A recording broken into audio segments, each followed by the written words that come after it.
동사 나오면 형식 따져보세요. 몇 초원식인지. 문법에서는 그 형식을 묻기도 하지만 독해에서는 형식을 아셔야지 여러분들이 짧은 구에서 절 단위로 볼 수 있습니다. 그리고 여러분들이 수식하는 요소들은 다 가로 표시해주세요. 그리고 문장을 빨리 볼 수 있고요. 그리고 다양한 구문을 똥을 표시해 주시고요. 이렇게 문장 구조 분석을 하고요. 여러분 영어는요 직독직해로 하셔야 돼요. 왜냐면 실전 시험에서 시간이 없어요. 뭐 앞뒤로 왔다 갔다 할 시간 없습니다. 영어는 직독직해 연습을 한다. 그래서 기초 독해 연습을 반드시 하셔야 합니다. 그 이후에 유형별 독해 연습을 하는 거죠. 그래서 이제 시중 이제 교재들이 좋은 교재들이 많다면 여러분들이 뭐 진짜 영어가 잘 나왔을 것 같아요. 점수가요. 근데 빠진 부분이 많기 때문에 반드시 좋은 교재를 추천받아가지고 여러분들이 필요한 단계에서 적절하게 활용하시면 좋을 것 같습니다. 그리고 너무 시중에 있는 교재들은 살짝 어려워요. 근데 수험생들이 어려운 교재 줘가지고 몇 문제 못 풀거나 시간 많이 뺏기는 것보다는 풀 수 있는 교재로 좀 많이 풀어보는 게 중요합니다. 그래서 우선 체계적인 커리가 아니라는 게 문제입니다. 자, 두 번째. 수험생들의 문제점인데요. 너무 강의에 의존해요. 근데 이거는 이해는 할 수 있어요. 여러분들이 영어만 하는 게 아니라 나머지 과목도 하기 때문에 영어가 사실 부담이 많이 돼요. 근데 처음엔 물론 기초가 없으면은 당연히 강의에 의존할 수 있어요. 근데 문제는 뭐냐면요. 수험생분들이 직접 푸는 양이 너무 적어요. 그리고 자신이 본 것을 안다고 착각을 하고 있어요. 강의에 의존이 너무 강합니다. 강의에 의존이 강하면 어떤 문제가 생기냐면요. 강의를 들을 때는 좋아요. 아주 달콤하죠. 강사분들이 앞에서 다 설명을 해주고 마치 내가 이 강의를 다 적고 나서 이 한 권의 교재가 끝나면은 아 나는 이제 이 파트는 잘할 수 있겠구나. 이런 오해를 하기 싫습니다. 근데 영어는요. 언어예요. 틀려도 좋으니까 여러분 직접 풀어보셔야 합니다. 그런데 학생들이 이제 수험생분들이 많이 풀지는 않고 강의에 너무 의존하게 돼요. 물론 처음에 기초 부족할 때는 강의에 의존할 수 있어요. 하지만 그 다음 과정에서도 계속 강의에 의존하게 됩니다. 대표적인 어떠한 예로서 어느 정도 기반이 잡으시면 여러분들이 직접 푸셔야 되는데 직접 풀고 나서 계속 강의로 체크를 해요. 내가 이게 맞는지 안 맞는지 확실하지 모르니까. 그런데 여러분들은 강의는 부족한 점 위주로 여러분들이 참고를 하시고요. 어느 정도 단계에 오르면은 틀려도 좋습니다. 직접 풀어보세요. 그리고 절대 본 것을 아는 것을 착각하면 안 돼요. 안다는 거는 여러분들이 안 보고서도 직접 말로 설명할 수 있어야 합니다. 그렇지 않으면 안다고 넘어갈 수 있습니다.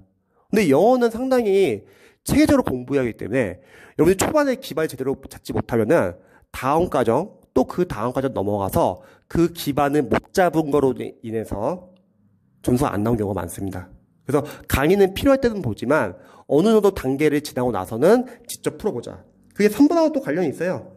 문제풀이가 너무 부족해요. 무슨 말이냐면 여러분들이 어떤 과정 끝났어요. 그럼 그 과정에 관련된 단계별 문제를 푸셔야 합니다. 근데 수험생분들이 문제 너무 안 푸세요. 너무 강의에 의존해서 강의를 듣고 나서 계속 받아 적는 식으로 공부하고 있어요. 영어는요. 여러분이 틀려도 좋아요. 직접 풀어보세요. 왜?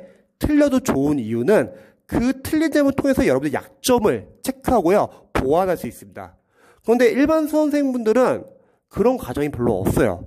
즉 자신이 잘 아는 부분은 알고 있지만 영어에서 자신이 어떤 부분이 약점인지는 잘 모르시는 수험생들이 많습니다.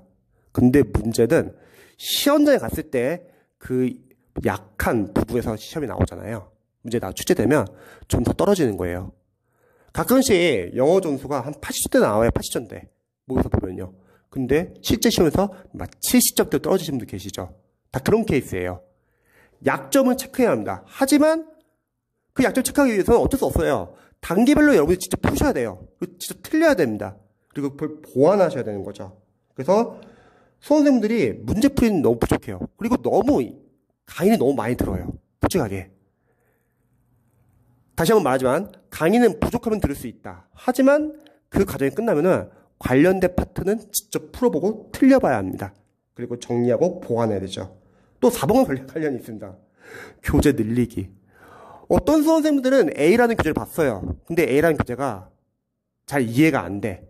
또는 도움이 안 됐어요. 그래서 B라는 똑같은 단계의 같은 커스의 교재 대신 내 강사가 다른 거죠.